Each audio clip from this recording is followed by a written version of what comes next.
안녕하세요. 오늘은 만성염증과 관련한 질환 중에서 장과 관련한 내용을 알아보겠습니다. 장은 염증이 가장 생기기 쉬운 장기인데요. 장에는 입으로 들어온 음식물이 모이면서 유해물질 같은 독소가 가장 쉽게 쌓입니다.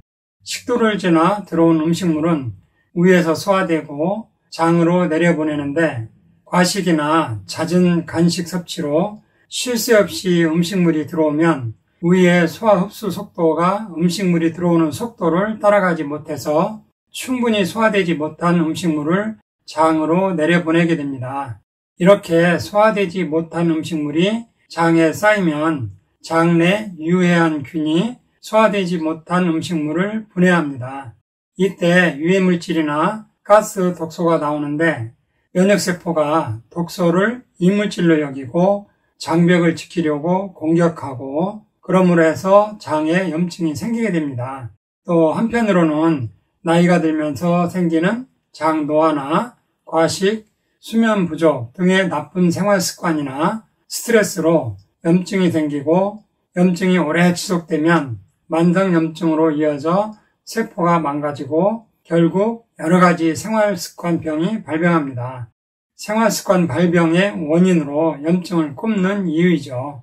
장에는 체내 면역세포의 약 70%가 모여있기 때문에 당연히 면역 기능에 큰 영향을 미칩니다. 장에 만성염증이 생기면 알레르기나 장염, 대장암으로 발전할 가능성이 커집니다.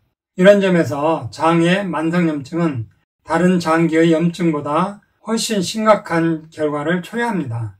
몸에 좋은 성분과 나쁜 성분은 모두 장을 거쳐 온몸으로 보내지게 되는데요. 장 표면에는 불필요한 물질이 장벽 안쪽으로 들어오지 못하도록 상피세포가 촘촘하게 연결되어 있는데 장벽에 염증이 생기면 미세한 누수가 생기게 되는데 이것을 장누수라고 하는데요. 이것을 알게 된 계기가 있어요. 어떤 사람이 생전에 20여 가지 만성질환을 앓다가 사망했는데 살아있을 때는 위내시경, 대장내시경 등 할 수 있는 검사는 다 해봤으나 질병의 원인을 알지 못했는데요. 우리가 현재 아무리 의학이 발달했어도 소장내시경은 할 수 없어요. 그래서 이 사람이 사망 후 소장을 전자현미경으로 관찰해봤더니 소장 점막이 만성염증으로 미세한 실펑크 같은 누수가 있다는 것을 알게 되었어요. 장 누수로 인해서 장 점막을 통해 유해물질이 혈관으로 유입되면 오염된 혈액이 전신을 돌아다니면서 간, 심장, 췌장, 콩팥, 피부 알러지, 심지어는 뇌 쪽으로 흘러가서 정신신경계 질환까지 유발할 수 있어요. 오염된 혈액이 췌장의 베타세포를 공격하면 인슐린 분비가 감소되어서 당뇨병이 올 수 있고 심장 혈관이나 뇌 혈관에 나쁜 영향을 주면 심근경색이나 뇌경색으로 발전할 수 있어요.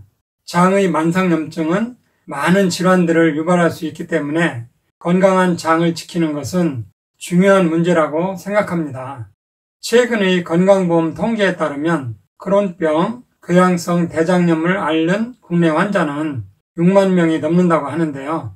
크론병과 궤양성 대장염은 공통적으로 장 점막에 생긴 만성염증이에요. 크론병과 궤양성 대장염은 젊은 나이대부터 발병해서 설사나 복통이 끊임없이 호전과 악화를 반복하는데 크론병은 대장에만 국한되지 않고 입부터 항문까지 모든 소화관에 염증과 궤양이 생기는 점에서 더 심각한 질환이라고 볼 수 있어요. 이 염증성 장 질환의 원인으로는 유전적인 요인이나 불규칙한 식사나 스트레스, 인스턴트 음식 같은 나쁜 생활 습관과 무너진 장내 균형이 복잡하게 얽혀서 발병하는 것으로 알려져 있어요. 장에는 100조에서 1000조에 이르는 장내 세균이 존재한다고 하는데요. 이 세균들 중에 몸에 이로운 유익균이 있고 해로운 유해균이 있고 유익균도 유해균도 아닌 중간 상태에서 눈치만 보는 중간균이 있다고 하는데 중간균은 세력이 센 쪽으로 합류한다고 하는데요. 장내 균형은 좋은 균 대 유해균 대 중간균의 비율이 2대 1대 7 정도가 좋다고 합니다. 장의 만성염증을 개선하는 데는 나물, 야채 같은 식이섬유가 풍부한 음식이 좋다고 합니다. 이러한 음식을 꾸준히 드셔도 개선이 안 될 때는 균형을 잡아주는 한방과립과 포스트바이오틱스나 베타글루칸 등으로 꾸준히 관리해주면 장의 만성염증을 개선하는 데 많은 도움이 됩니다. 이상으로 오늘 천약사의 건강과 약 이야기는 여기서 마치겠습니다. 감사합니다.